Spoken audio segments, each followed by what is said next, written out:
Let's crack open the castle gates and enter the world of Castlevania, a series that's part gothic horror, part punishing platformer, and entirely legendary.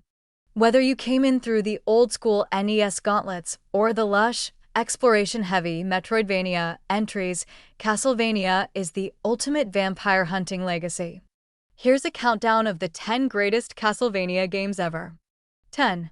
Castlevania Bloodlines Genesis, 1994. The only classic Castlevania released on a Sega system, and it slaps. Fast-paced, violent, and full of bizarre enemy designs, including Nazi vampires and meat puppets. It's a weird detour, but also a slept-on gem with killer music and tight mechanics. When Dracula took a vacation to Europe and still had to get wrecked. 9. Castlevania NES, 1986. The original. Brutally hard. Iconic music. And Simon Belmont with a whip, cleaning house through Dracula's deadly hallways. It's rigid by modern standards, but it's so atmospheric, so stylish, and so important, it's impossible to ignore. The whip crack heard round the gaming world. 8. Castlevania Harmony of Dissonance, GBA, 2002. Some found it too flashy, it glows like a rave, but it's a solid Metroidvania with great controls, dual castles to explore, and underrated combat. Just Belmont's name is ridiculous, but his skills aren't. It's the middle child with a lot to prove, and it mostly does. Too bright? Maybe. Too good? Also yes. 7. Castlevania 3 Dracula's Curse, NES, 1990. Now this is NES Castlevania perfected. Multiple characters. Branching paths. Epic soundtrack. Trevor Belmont, Sypha, Grant, and Alucard, the Dream Team. The Netflix series is based on this game for a reason. A gothic action RPG hidden in an 8-bit platformer. 6. Castlevania Portrait of Ruin, DS, 2006. This one gets way less love than it deserves. Swapping between two characters mid-action adds serious depth, and the World War II-era vibes are oddly compelling. Bosses are intense, and the RPG elements are satisfying without being overwhelming. Haunted paintings, killer sisters, and vampire slayers in suspenders.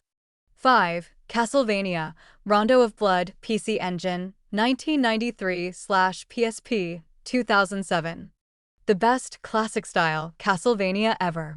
Branching paths, rich animation, CD-quality music, and Richter Belmont at his prime.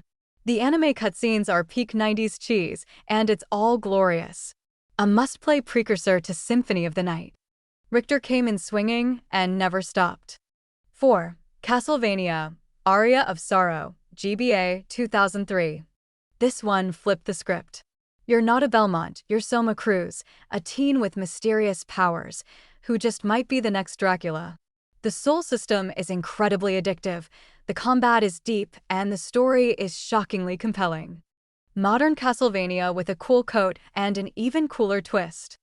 3. Castlevania Dawn of Sorrow, DS, 2005. The sequel to Aria took everything great and cranked it up. Better graphics. More souls. Bigger bosses. It's the most polished of the DS trilogy, and honestly one of the most purely fun entries in the series. Also, anime Soma is an icon. Collecting souls has never been so stylish. 2. Castlevania Order of Ecclesia, DS, 2008. This one doesn't get enough respect. Shinoa's glyph system makes combat feel fresh and flexible, and the game is punishingly hard in all the right ways. The rural town rescue missions add emotional weight, and the final act is chef's kiss. The most hardcore Metroidvania Castlevania ever made. 1. Castlevania Symphony of the Night, PS1, 1997. No contest. Etienne changed everything. It ditched levels for a giant open castle. It added RPG stats, equipment, secrets, and Alucard, Dracula's brooding, sword-slinging son. The soundtrack? Legendary. The voice acting? Hilarious. The game? Eternal.